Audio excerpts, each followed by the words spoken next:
77입니다. 구독자 중에 순자남이라고 하시는 분이 질문을 하셨어요.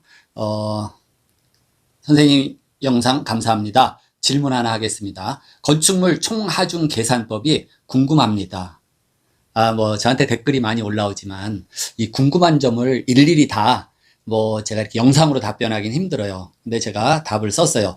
요거 말씀드리기가 좀 방대하기 때문에 영상을 통해서 말씀을 드린다. 근데 어쨌든 이 요점은 건물의 이 총하중은 어떻게 돼요? 땅에서 이 토질이 받쳐줘야 되죠. 그래서 핵심은 그겁니다. 땅이 받쳐주는 이 능력이 있는데 이거보다 더 무거우면 안 돼요. 네, 그게 중요한 겁니다. 우리 공학에서 아주 기본적이면서 굉장히 중요한 건데 이 응력이라는 게 있어요. 응력.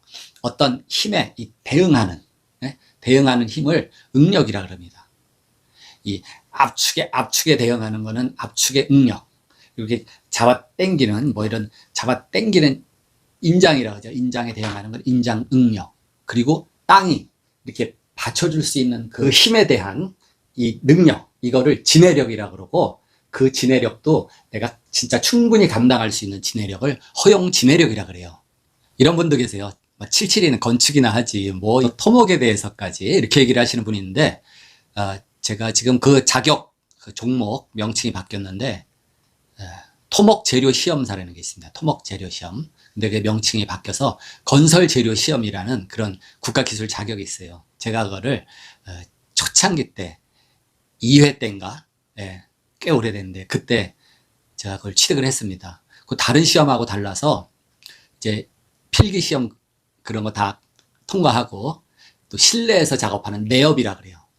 이 실내에서 작업하는 게 있고, 이제 필드 바깥으로 나가서 직접 콘크리트, 제가 그때 시험 본 거 기억나는데 레미콘 슬럼프 테스트, 슬럼프 값을 찾는 거, 그 다음에 흙의 안밀도 시험, 그 다음에 이 골재의 체가름 시험, 또 하나가 뭐였더라? 시멘트의 비중 시험, 이런 거를 직접 시험 기구를 가지고 다 해가지고 그 값을 내는 거예요.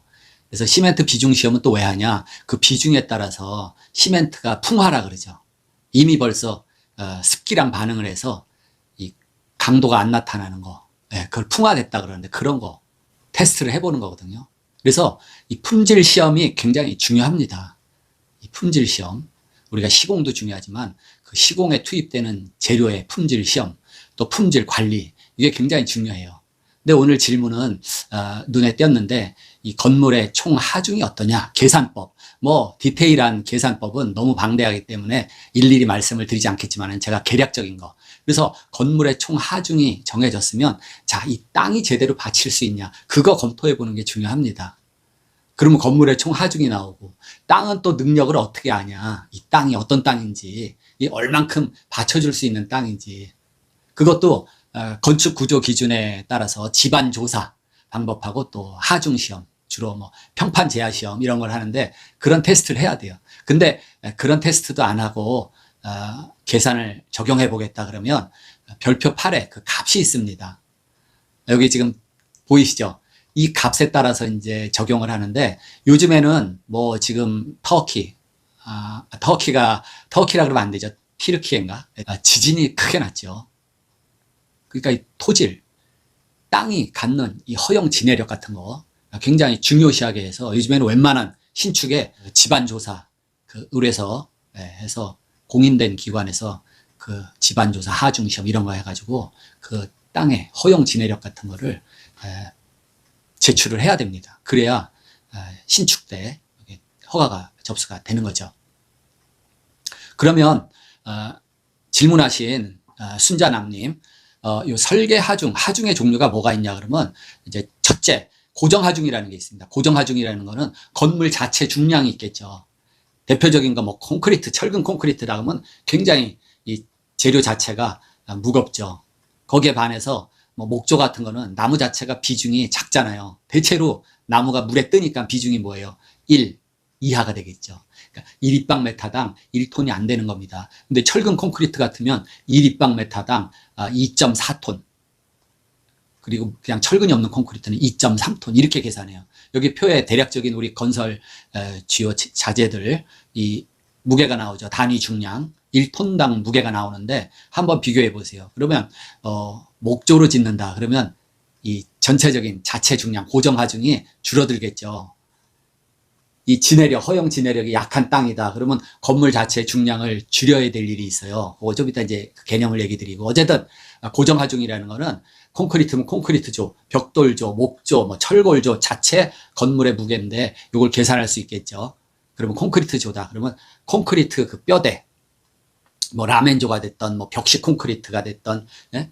라멘식으로 해서 기둥하고 보호 콘크리트가 됐던 그 부피 계산해서 곱하기 1 입방메타당 철근 콘크리트니까 2.4톤을 곱하면 나오겠죠. 거기다 그 안에 또 다른 것들 들어가잖아요. 뭐 골조만 달랑 있는 게 아니라 뭐 여러 가지가 거기 들어가요. 뭐 욕실도 만들어야지, 미장도 해야 되죠. 벽돌 쌓아야 돼서 석고보도 들어가고 뭐 그런 것들이 전부 합쳐져서 자체 중량과 그 건물의 지속적인 무게를 작용하는 그런 하중, 그거를 고정 하중이라고 합니다. 고정 하중.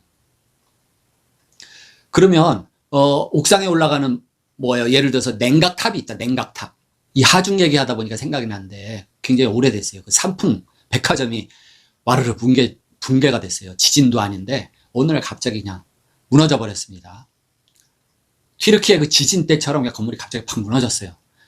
그 원인 중에 하나가 슬래브, 옥상에다가 하중을 더 증가시켰어요.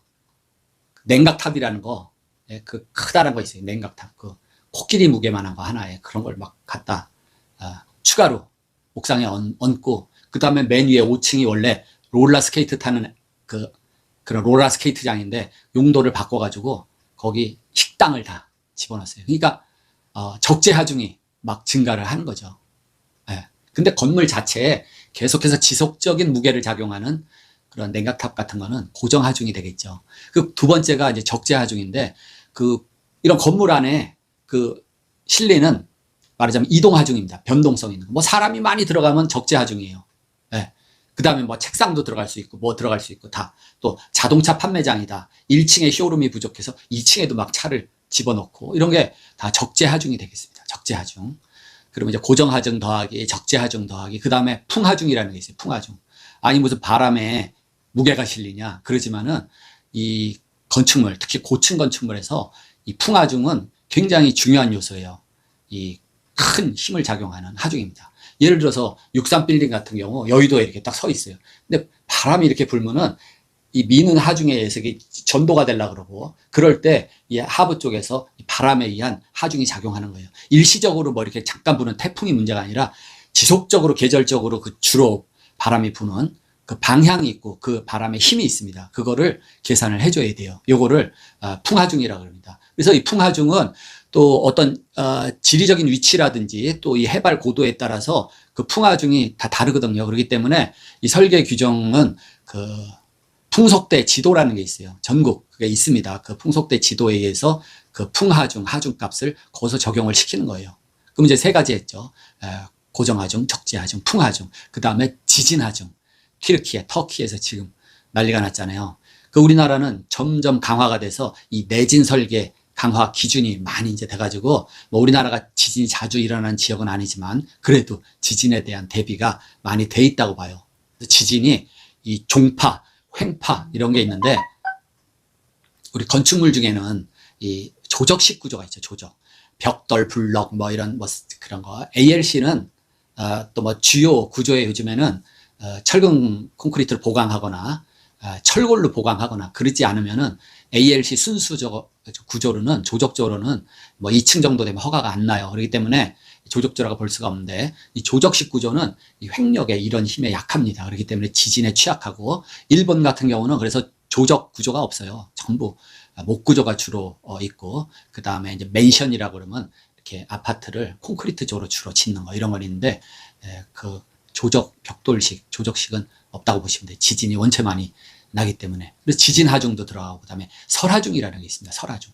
설하중을 무시 못해요. 눈이 뭐 아주 그냥 솜털같이 가벼워 보이잖아요. 근데 이게 적설, 쌓이다 보면은 굉장히 무게가 나갑니다. 그래서 많이 쌓이면 쌓일수록 어떻게 돼? 아랫부분에는 밀도가 높아서 이 눈 무게가 막 얼음 무게에 가까울 정도로 다져집니다. 그래서 이 눈 무게는 적설시 그 단위 중량 곱하기 그 덩어리, 부피 곱하기 그 무게가 나오겠죠. 그걸 곱하면 돼요.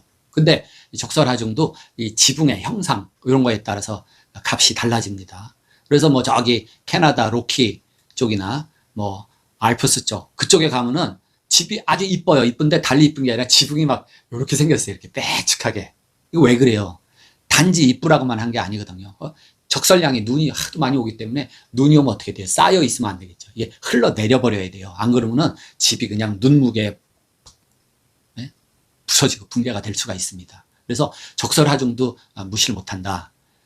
근데 뭐 연중 뭐 눈이 안 오고 캘리포니아 같은데 뭐 온화한 데는 사실 뭐 적설하중 따질 게 없어요. 근데 캘리포니아도 요세미티 같은데 거기 높은데 깊은 데는 눈이 엄청 많이 오더라고요. 예. 그러니까 저도 요번에 요세미티에 가서 고생을 했는데 다 눈에 전혀 신경 안 씁니다. 예, 눈이 안 오니까 그 밑에 낮은 데 가면은 다 영상이에요. 1년 내내 영상. 1월 달에도 제가 야외 수영장에 수영을 할 정도로. 근데 요세미티에 올라오니까 막 눈이 쌓여 있고. 그러니까 그 체인 같은 거, 그 장비를 이렇게 잘 갖추지 않고 있어요. 사륜구동차 웬만한 거 뭐 윈터 타이어 끼고 그러면 다 통과를 시키는데 그냥 사륜차 아니면은 그 체인 없이는 통과를 안 시켜요. 근데 거기서 막 미끄러지고 막 사고가 났습니다. 근데 우리나라 같으면 뭐 교통사고 나잖아요. 그냥 금방 처리가 되잖아요. 순식간에 보험사 달려오고 뭐 그냥 보험 딱 돼 있으면은 신경 쓸 것 없이 다 처리가 됩니다. 근데 미국만 해도 정말 답답해요. 행정 얼마나 느리고 그거 처리하려면 정말 고생 많이 합니다. 시간 엄청. 여기가 딴 데로 나갔는데 그래서 설하중이라는 거 눈 무시 못한다. 그 다음에 이제 지하 구조의 하중이 있습니다. 이거는 이제 지하에 적용되는 하중인데 토압 하중이 있어요. 토압. 그 다음에 이 지하 어느 정도 내려가면 지역마다 다른데 이 지하 수위라는 게 있습니다. 롯데타워 질 때 그 송파 거기 뭐 석촌호수변이잖아요. 석촌호수가 있으니까 지하 수위가 거기가 꽤 이렇게 지표면에 가깝고 그래서 건물 질 때 그 막 땅을 깊게 파니까 물도 퍼내야 되고 막 지하 수위가 낮아지고 주변에 또 지하 수위가 낮아지면서 그럼 지내력도 같이 영향을 받고 그래서 건물들이 뭐 균열도 가고 그랬었는데 어쨌든 이 수압도 무시 못합니다. 근데 수압이 웃기는 게 이 지하 구조물이 있으면 지하 수위가 이렇게 꽤 높게 있잖아요. 땅 기준으로 하면 지하 수위가 낮다고 봐야죠. 낮게 있으면은 그 물이 이렇게 밀어내는 부력이라 그래요. 부력. 그 부력이 어마어마합니다. 부력이 어마어마해요. 1입방메타당 1톤이 밀어올 1톤. 1입방메타당 1톤. 그러니까 어마어마한 그 뭐 배가 막 컨테이너를 뭐 몇백 개, 1000개 싣고도 그 철로 만든 그 배가 물에 떠서 가는 게 부력 아니에요. 그래서 건물도 이 지하실에 부력을 또 받게 돼요. 뭐 이런 거 하여튼 이제 수압, 부력이 곧 수압이죠. 수압이라든지 토압, 또 지하 구조물에 작용하는 그런 하중들을 계산을 해줘야 돼요. 그 다음에 기타는 이제 온도 하중이라는 게 있습니다. 야, 무슨 온도 하중이라는 건 무슨 얘기냐? 처음 들어본다. 그 뭐냐면은, 자, 우리가 예를 들면은 온도 하중에 관련돼서 온도 철근이라는 게 있습니다. 템퍼레이처 바라 그래가지고 온도 철근이 뭐냐면 우리가 쉽게 생각하면 이 슬래브라는 게 바닥 아니에요. 바닥이 사각형에 정사각형에 가까운 이쪽이랑 이게 비율이 비슷한 그러한 슬래브를 우리가 투웨이 슬래브, 이방향 슬래브라 그럽니다. 뭐 중요한 건 아니니까 뭐 꼭 기억하려고 그러지 말고. 그 다음에 이렇게 복도처럼 긴 학교 복도 같은 그런 복도 바닥 슬래브가 있겠죠. 그런 거는 이쪽은 짧고 이쪽은 길어가지고 그거를 원웨이 슬래브라 그래요. 그럴 때 이 짧은 방향 철근이 이제 주철근이 되는데 짧은 방향 철근이 힘을 많이 쓰게 해야 되겠죠. 그 다음에 이 길게 복도 긴 방향으로 가는 그런 철근을 우리가 온도 철근이라고 합니다. 온도 철근. 그게 무슨 말이냐면 온도에 의해서 이게 수축 팽창할 가능성이 있는 것을 이제 그 철근이 잡아준다는 개념으로 템퍼레이처 바라고 해서 온도 철근이라고 그래요. 근데 이 가로 세로가 비슷한 정사각형에 가까운 그런 슬래브 바닥을 투웨이 슬래브, 이방향 슬래브는 그거를 그냥 부철근이라고 합니다. 거기도 딱 정방향이 아니면 직사각형이면 짧은 방향이 주철근이 되고 그 긴 방향 철근을 우리가 부철근이라고 그래요. 부철근. 디스트리뷰팅 바라 그래가지고 그 온도 철근에 가까운 건데 얘는 그렇게 길지가 않잖아요. 어쨌든 그 온도에 의해서 그러니까 이 다행스러운 거는 우리가 상식적으로는 온도가 올라가고 내려가면은 철근은 더 많이 늘어나고 줄고 콘크리트보다는 그렇게 상식적으로 생각이 들 텐데 너무나 다행스러운 거는 철근이 늘어나는 열팽창률하고 콘크리트가 늘어나는 열팽창 수축률하고 같아요. 거의 같습니다. 그래서 콘크리트 안에 철근을 넣어서 보강시키는 레인포스트 콘크리트, 보강 콘크리트. 이 철근 콘크리트가 그래서 존재할 수 있는 거예요. 사용될 수 있는 거예요. 이게 두 재료가 온도에 의한 수축 팽창률이 다르다 그러면은 이 온도가 올라갔다 내려갔다 분리가 되고 이게 될 수가 없습니다. 이게 다행스럽게 똑같이 늘었다 똑같이 줄었다 이겁니다. 근데 어쨌든 전체적으로 그러면 예를 들어서 이 건축물이 이렇게 기역자로 이렇게 복도식으로 쭉 해서 이렇게 만났다. 그러면 이쪽에 온도가 늘어나고 이쪽에 열에 의해서 온도가 늘고 하면 이 만나는 데서 엄청난 온도에 의한 스트레스를 받을 거 아니에요. 그럴 때 힘으로 받아요. 뭐 계산을 복잡하게 안 하겠지만 이게 길면 짧으면 상관이 없는데 이게 뭐 1m당 뭐 0.01mm 뭐 이렇게 늘어난다 그러지만 이게 1m면 괜찮은데 이게 100m짜리 길이가 되면은 뭐 1cm가 온도에 의해서 움직일지 2cm가 움직일지 그 힘을 받는데 이 철근 콘크리트는 뭐예요? 이게 고무처럼 탄력이 없잖아요. 나무처럼 탄력이 없어요. 네? 그렇기 때문에 온도에 의해서 뭐 팽창된다든지 수축되면은 이게 어마어마한 거기서 이제 힘이 작용하는 겁니다. 그게 하중으로 작용을 하죠. 우리가 눈으로 볼 수 있는 그 열에 의해서 늘어나고 줄어드는 그 콘크리트. 여러분들 도로를 달릴 때 이렇게 다리 건너갈 때 한강 다리 같은 거 빨리 지나가니까 잘 못 보이지만 정체됐을 때 한번 옆으로 이렇게 보시면요. 다리 교각과 교각 사이에 상판이 있죠. 상판.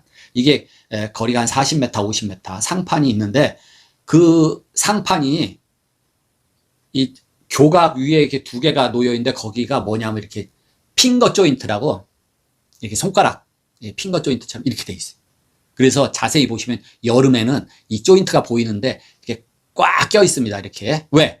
상판이 늘어났겠죠. 이만큼 늘어나서 꽉 껴 있고 겨울에 한번 보세요. 겨울에 보면 줄어들어가지고 이렇게 핑거 조인트가 이만큼 벌어져 있는 게 보여요. 그만큼 온도에 따라서 얘네들이 늘어났다 줄었다 그러기 때문에.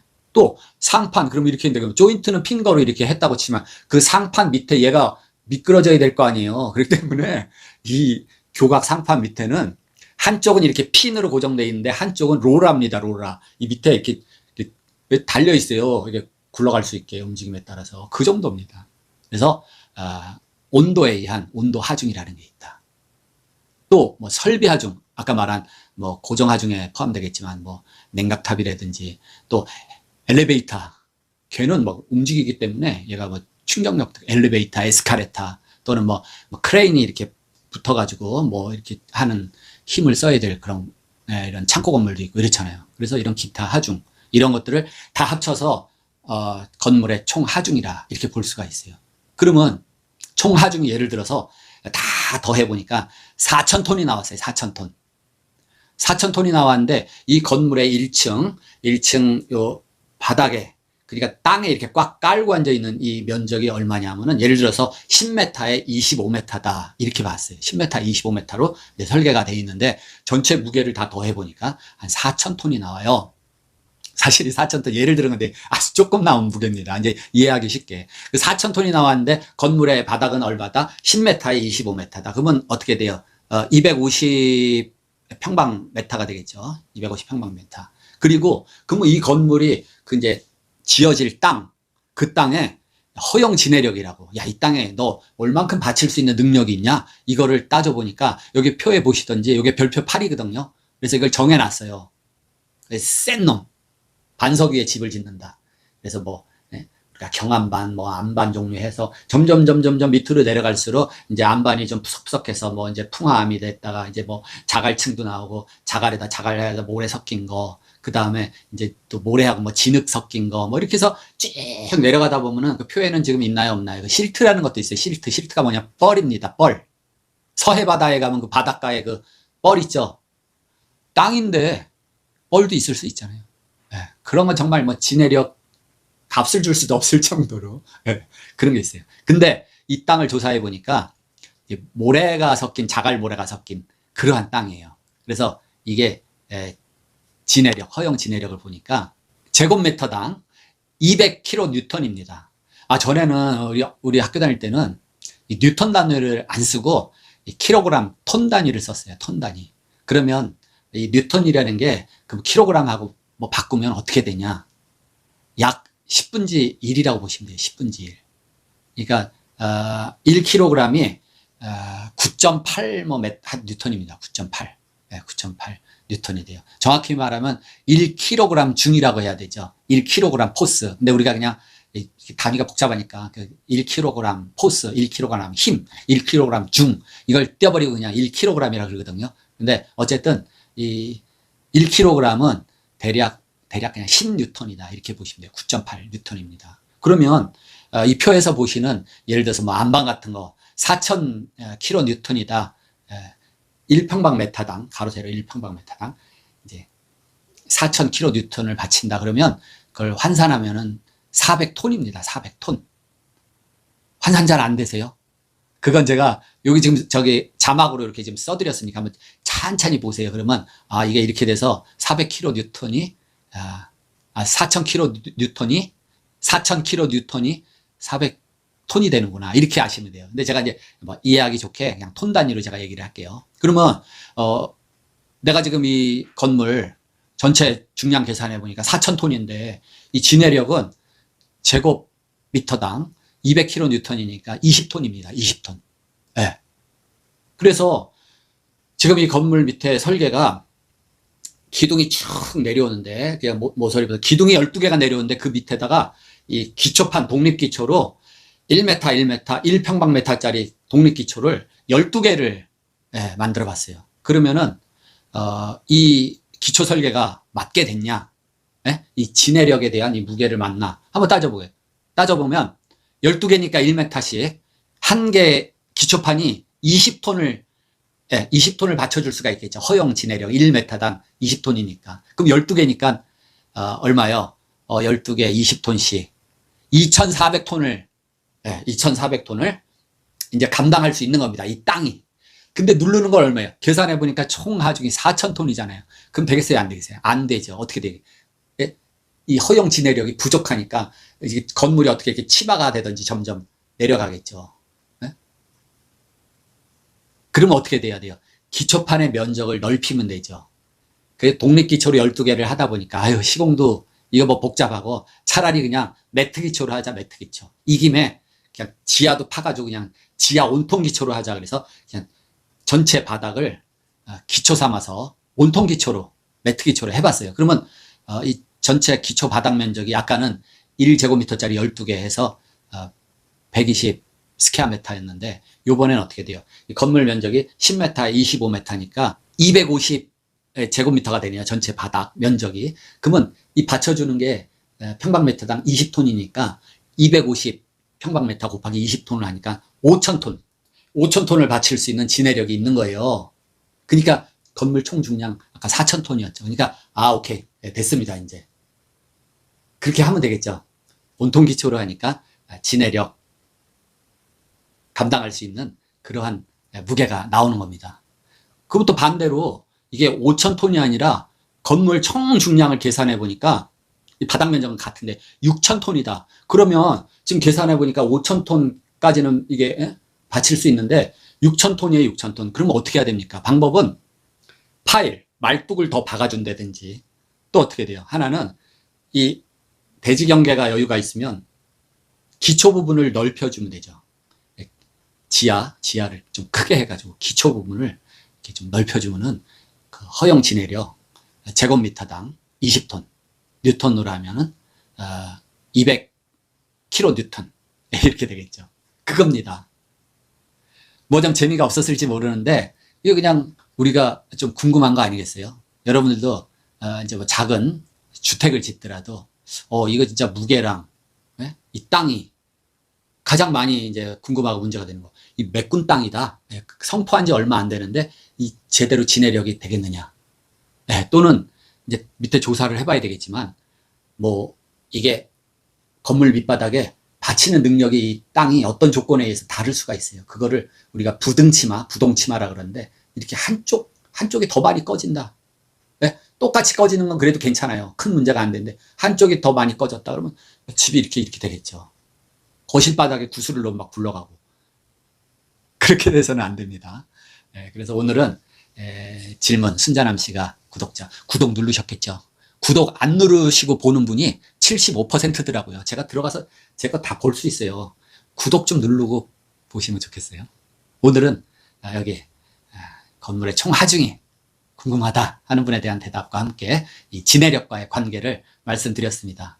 다음 시간에 더 좋은 내용으로, 재밌는 내용으로 뵙겠습니다. 마치겠습니다.